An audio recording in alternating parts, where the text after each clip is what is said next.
Thank you. So I'm pleased to invite a group, a representative of the co-researchers and of NIVEL, who is coordinating this activity of involvement, of patient involvement. Thank you. Thank you. Now I have another one. Well, thank you for the invitation to talk about participation research in the EU on Call project. I'm very happy to stand here and to share the stage with the two co-researchers, Laura and Inke. So, also welcome. Thank you.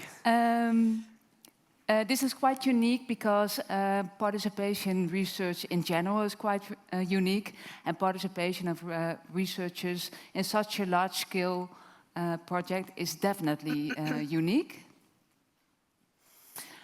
So I think you all know what participation of public and patient survivors or caregivers in research is, but this is the definition: research being carried out with or by members of the public rather than to them, about them, or for them. And why is it important to do so? Because it's important because patients in general have a right to provide input to research and to care shaping or improvements or developing healthcare processes. So that's more like a moralistic point of view. It also has benefits because it improves relevance of research and reduces research waste, and it brings closer together science and society by reducing the knowledge gap between researchers and patients or survivors or caregivers. So this is a figure of patient and public involvement in the EU on Call project. So they are at the center at the 5 aims of the project. And I'm not going further to explain the project because Cynthia already introduced it and Luana did it as well. But I want to make you ask your attention for the publication of my colleague Merel Engelaar. She's present here as well. And the paper was published this week, and it's about the protocol of participation of patients in this research project. Today, present only Laura, not only Laura and Inke, but also Tapani, he's our photographer, and Katrina, she's here as well. And Corina wasn't able to join us, but she's as active as the other co-researchers are in the research project. So I'm happy to hand over the floor to you. Thank you, Nana. So my name is Inke, I'm from the Netherlands, and I'm going to tell you about how it all started. And I'm taking you back a year ago. There was this post on LinkedIn, I was just swiping on my phone, and all of a sudden I noticed this post: do you have cancer? Have you had cancer? Or are you a caretaker? Then please write an email to Merel@nivel.nl.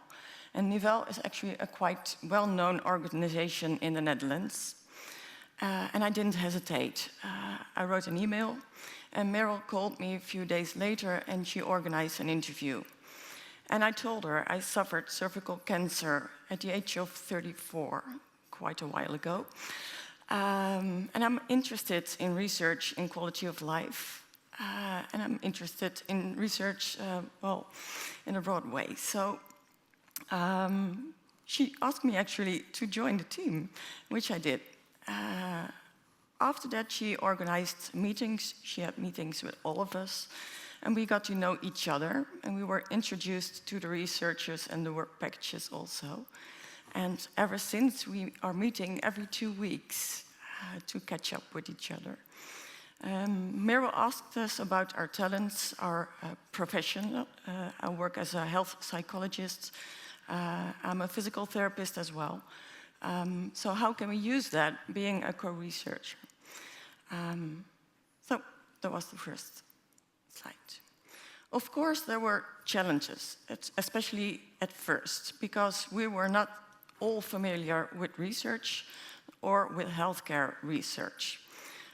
So the researchers use certain terminologies like validation process and reliability, and all in one sentence. And well, sometimes it takes a while to understand what they're talking about.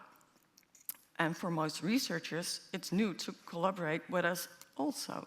So we're all kind of new in this process. And to some of us, most of us, it's hard to find some time because we have working hours also. And to me, as a healthcare professional, it's hard to find time during daytime because normally I work in evening hours and in weekends in this Joe on Call project. So sometimes hard. Hello, good afternoon to everybody. I'm Laura Pinnavaya, and I've been working on this project as well for a year almost, and I'm very, very honored to be here to speak to you today. Carrying on from where Inka left off, there are obviously we have advantages because we are flexible to fill in the tasks as desired. We work very well with all the work packages, filling in doodles. There's a lot of collaboration, a lot of patience, a lot of cooperation. So we managed to get along very well in working together. As co-researchers, we are involved in several work packages, 3 to 4. And as Inka said just now, we keep each other updated every 2 weeks with the NEVIL group that mediates very well between the researchers and ourselves, so that we have essentially grown a lot right from the beginning. So at the beginning, we were very unsure about what we were expected to do. We were unsure about the project. We didn't know about the project. So we've been learning. As a group, we have a lot in common. I myself had breast cancer in 2015. I have a gene mutation. I'm a BRCA2 cancer patient, but I'm a survivor now. So I have been dedicating the last 9 years or so to working with patient organizations. So I'm very passionate about this, and I'm happy to be able to collaborate. And this project is wonderful because we've been able to grow as a group. Each one of us has our expertise that we can give to the group, and we've been learning and growing. We've been growing because we've been involved more and more with the work packages and through the mediation of the NEVIL team. And we have come to finally feel that we can contribute. Because at the beginning we were, as I said, we were not very confident, but now we're much more confident, and we are heard. We are heard by the researchers, and I think we've been able to contribute as well. So much so that we contributed directly in the production of the do's and don'ts, which is a part of the operating procedure for the surveys. So the do's and don'ts are a list of rules, if you like, where we can help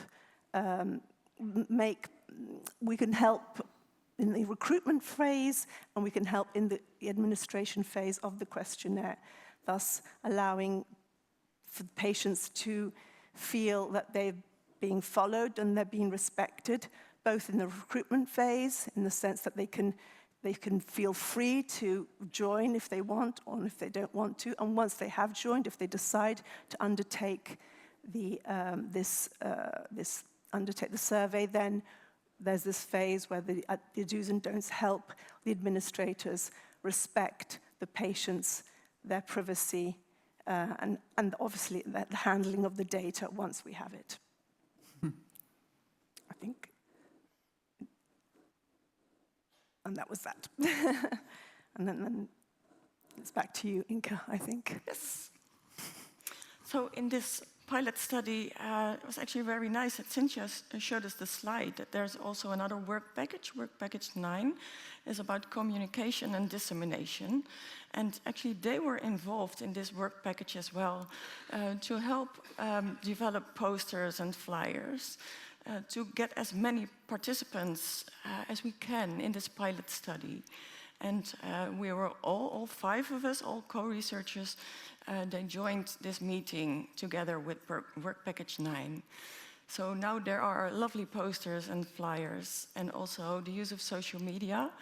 I think it might be important, just as the website of GeoOnCall, it looks very professional at the moment. So I guess that's a very good thing to recruit as many participants as we can in this pilot study. And lastly, just to conclude, for us it feels important to use our personal experiences for a good purpose. So we're here to help, and we feel that with our own, experience, we can, contribute in a, helpful way. It's good, and it's been good, and it's still being it's wonderful to be able to learn more and more about the research and meet new people in this area. And to the researchers, I think we can be helpful to give the perspective of the patient, and researchers hopefully will use the insights to validate the process of measuring what matters to cancer patients and survivors in terms of quality of life. Thank you.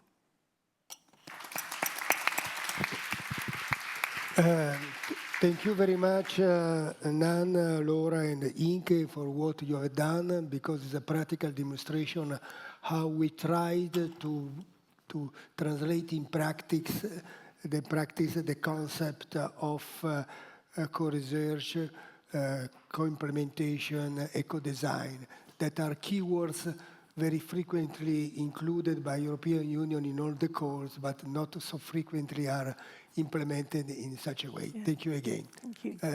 Cinzia, would you like to close the meeting? If there are any questions, we are happy to reply to your potential questions. Otherwise, are there questions? No.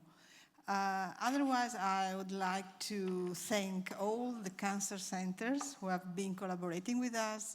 The first investigator meeting was held in February last year, and we have been having many more later on. In 2024, we had something like 1 investigator meeting each month, and they have been very, very much collaborative. We had a lot of people participating. In the last ones, we had something like 35 cancer center participating with 100 people connected. And I'm happy that I met some of you, and they told me, well, we know you, but unfortunately I did not know you, and I'm happy to meet you all. And in these days, we are doing the testing of the electronic tools, and I hope that we are able to start in the next week. So I would like to thank you, and I also hope that this is probably the first project where within OECI the cancer centers are actively involved in collecting data and sharing data. We also have the experience that it's quite complex from a bureaucratic point of view, all this signing, all the bureaucracy of the agreements and so on. But I believe we have to find a way to make it more simple in the future. But I really hope it is an opportunity for the future.